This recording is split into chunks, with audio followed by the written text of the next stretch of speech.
It took a little while to get here, but we finally got our May box, which means we have block 2 for the Bright Side Quilt Along. Hey friends, my name is Becca, and in today's video we are going to put together block number 2 for the Bright Side Quilt Along. This is a block of the month program that is free for members of the Sew Sampler subscription box from Fat Quarter Shop. However, everybody can do this. You just need to buy the pattern, pull some fabric from your stash, or buy some. They have a fabric kit, which is what I did specifically for this sew along. Now in the video, just a couple of disclaimers. I'm going to walk you through every step on how to put this block together. But what I'm not going to do is give you the cutting instructions or the fabric requirements or any of the sizes, because that is information you're going to find in the pattern. And let's face it, it just wouldn't be fair to take Fat Quarter Shop's design, actually Sherry and Chelsea's design, and give that to you for free when it's a paid for pattern. It's not a free pattern, sorry guys. But don't worry, if you want to do this, I am going to link to the PDF copy of this pattern over at Fat Quarter Shop. It'll be in the first comment down below this video, so you can click on that link, grab the pattern, go grab some fabric, pause the video, I'll wait for you, and then meet me right back here and we'll put this together. What you'll want to do is cut and start your fabric and label it according to the pattern, and then we'll dive in. Here's my pattern for the Bright Side Quilt Along for block number 2, and I have already cut all of my fabric, and I know which ones are A, B, C, and D in here. It's really easy to tell. If you have the pattern, you'll know what I mean, but if you need to label them, please go ahead. I'm not going to give you cutting instructions here because I don't have the rights to this pattern, so I'm just picking you up from the point where you have cut and labeled your fabric, and I'm going to take you through the assembly of this block. Our materials this month are actually pretty simple. You just have 2 fabrics, and you're going to cut some rectangles and some squares, again, according to the pattern instructions. So what we're going to do to get started is actually work with our squares. It wants us to take 2 of the gray squares and 1 of the blue ones. And again, these are fabric B and this is fabric D. And we're going to sew them together in a strip set that looks like this. So I'm going to take this to the machine, sew here, and it wants us to press out.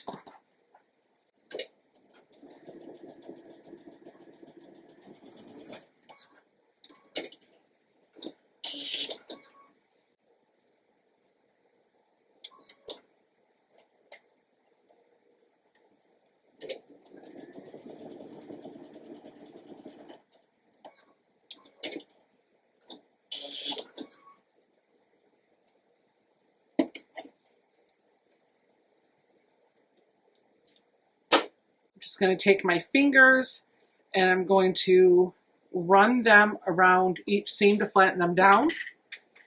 And then I like to take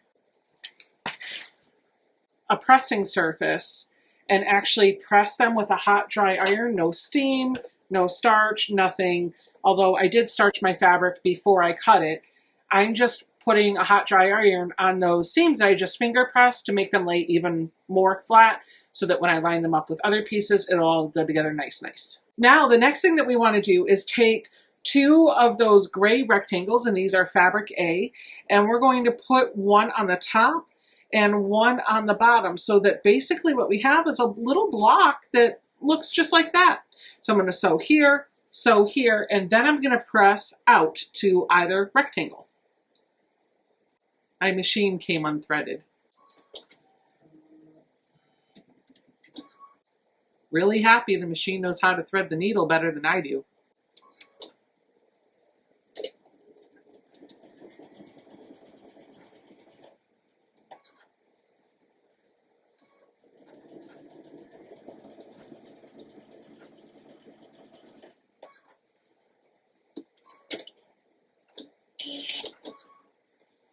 I'm going to press this down towards that bottom rectangle with my finger, and then because I'm not attaching anything up against that seam, I'm just going to put the other one on top before I press the whole thing.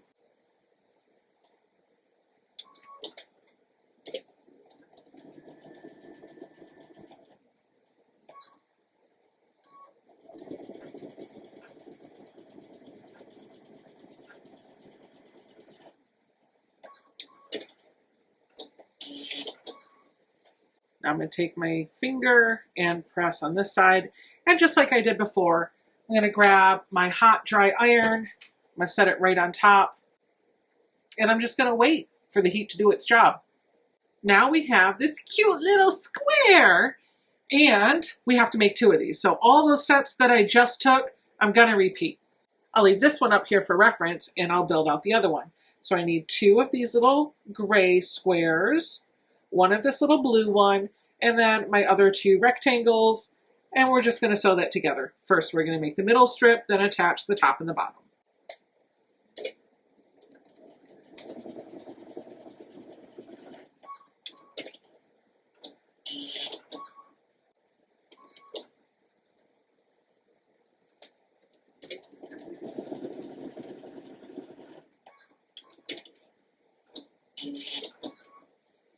Want to make that middle seam nice and flat before I attach the top and bottom. So again, hot dry iron, just set it right on top of those seams, and don't wait too long. You don't want to scorch your fabric, but you know, wait the right amount of time.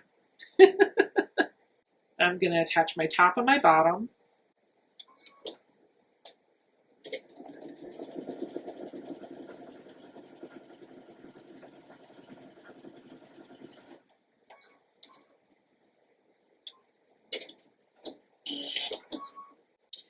I'm going to press with my finger up towards that rectangle.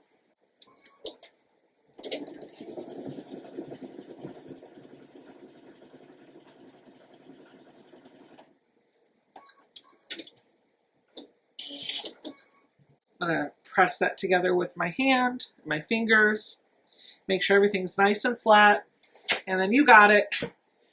That hot dry iron again works every time. Now I have about half of my block pieces made, so I'm going to flip my card over, and on the back side, it wants me to make 2 more just like this, but we're going to reverse the color. So in the center, we're going to have our gray, and then on either side, we're going to have our little blue. So I'm going to go chain stitch this, which just means I'm going to do it all assembly line style, this middle piece, and then I will chain stitch tops and bottoms on, and then I'll have all 4 pieces. And guess what? We're going to put this together like a 4-patch. Probably already figured that out, didn't you?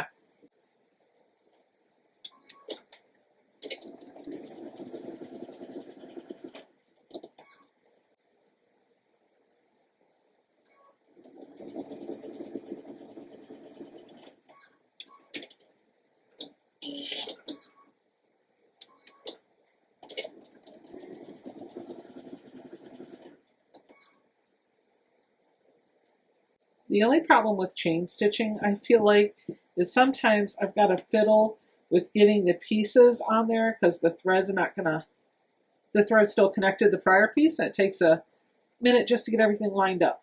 It's not going to play super nice, but it does save a little bit on threads if you are conscious about that. And it also keeps everything super de-duper organized. So your pieces for a block all stay together. Was it necessary to do this way? Probably would have been a little bit faster had I just cut my thread every time. But there we go. Here's our center piece for the other block. I'm just going to move these out of the way. I'm going to bring my hot iron in and set both of those seams at the same time. My sole plate should cover all of that, so I can save some time pressing here.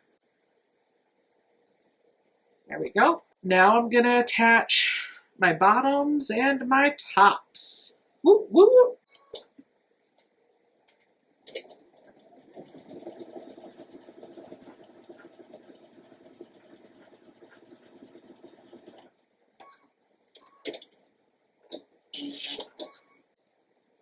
This time I'm not going to chain stitch. I'm just going to finish off each of these little blocks. It's all a matter of preference how you want to do it. As long as your blocks come out with the rectangles on the top and the bottom and the strip set in the middle, you're good. And then of course make sure that your outside is all the same fabric and the inside is your contrasting fabric.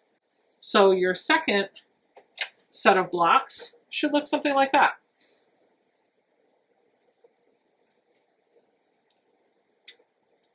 Now to make one more.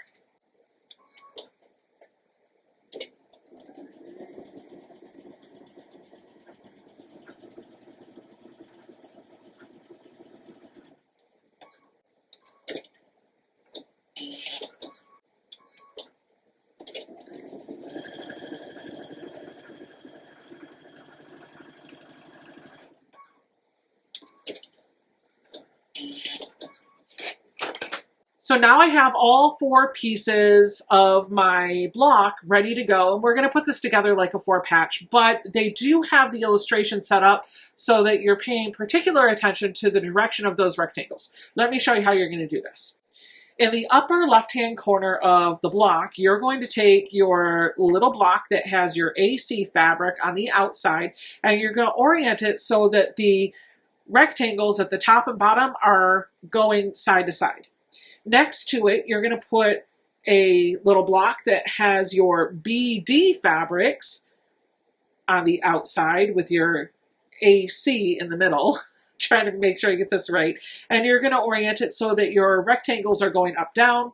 And then you're just going to mirror that along the bottom so that you have a 4-patch that looks like this. Now, when you put this together, they want you to take a seam here and here, obviously, and then you're going to sew this together. But you want to make sure that this seam and this seam nests. So what they're telling you to do is press towards what is my blue fabric, which is BD. I'm getting them all confused at this point, but I'm going to press this way, I'm going to press this way, sew them together, and then press down.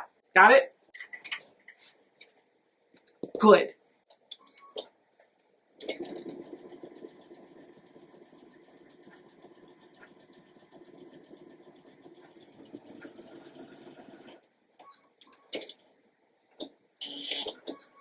We're going to press over towards that blue fabric. And we're going to sew these together and press towards the blue fabric.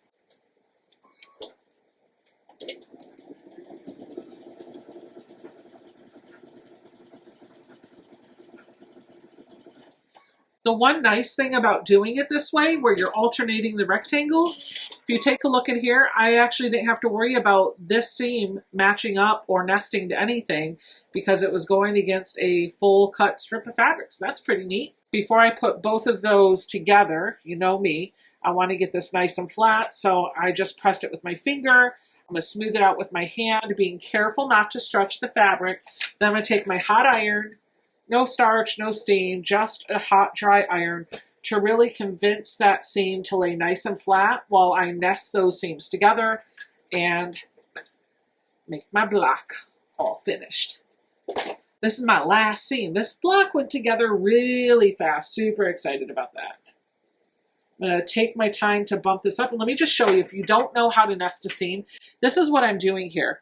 I have this seam where the bulk is going in this direction, and if I look at the bottom, I have this seam where the bulk is coming in the opposite direction. And what I'm going to do is lay my fabrics on top of each other, right sides together, and if you do this with your fingers, you can feel a little bit better than I can show you, but you want to leave a little bit of a space in there, and then just run your forefinger and your thumb over those pieces of fabric, and you can feel where one seam is and where the other one is, and you'll feel a gap in between.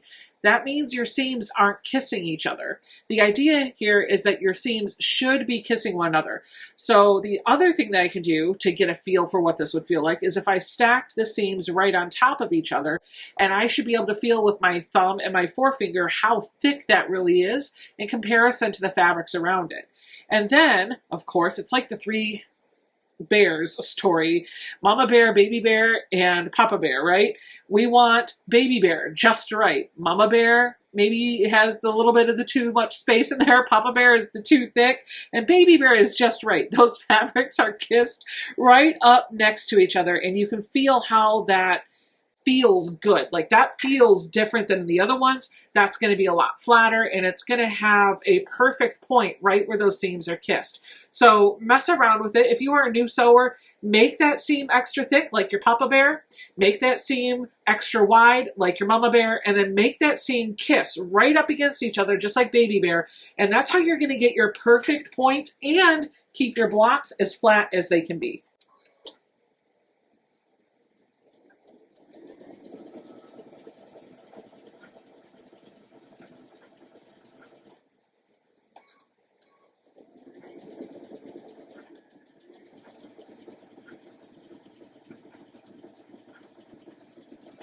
Now, I do all of my sewing with a scant 1/4 of an inch so that when I put things together, sometimes they're a little bit bigger and I can size them down. I would rather have my blocks be a little too big at the end than too small, because if it's too big, I can always cut it down. But if it's too small, I can't really make the block grow. So for that reason, I will have to size this up. But before I do, I am going to give this a really good press. So I have my whole block sewn together.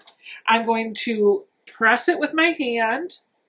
Then I'm going to come in and really just make sure everything is laying nice and flat. None of the seams are twisted any which way. And then that is when I'm going to come in with my best press. And this isn't going to change the size of my block because I treated all of my fabric with sizing. In my case, I like to use Mary Ellen's before I cut my fabric. So I'm just going to give it another dose of sizing. I do tend to be very liberal with my best press because I really like my blocks to be nice and stiff like a sheet of paper. That way I don't have to worry about them stretching or fraying. They don't fray as much, I find, when I use best press. And they get really nice and flat. They're not flimsy. They've got some oomph to them. They've got some body.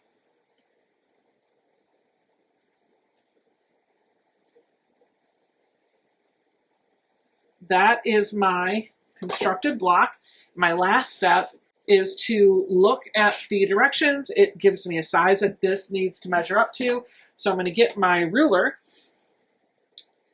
and I'm going to square up my block. Because if you see in here, this block is actually just a hair too big all the way around all four edges. So I'm going to clean up this edge along the top. I'm going to turn my whole cut and press mat around and clean up this edge and again across the top. Woo woo, look at that. Super cool, it's all done. This block went together super quick and I had a blast. Thank you so much for sewing with me today. If you want to pick up this pattern or check out any of the other videos that I'm doing for this sew along series, the links for those will be in the first comment down below this video. Other than that, if you enjoyed anything I did here today, maybe the little bit of humor about the Three Bears story, give me a thumbs up. Don't forget to subscribe to the channel and I'll see you guys all in my next video. Bye!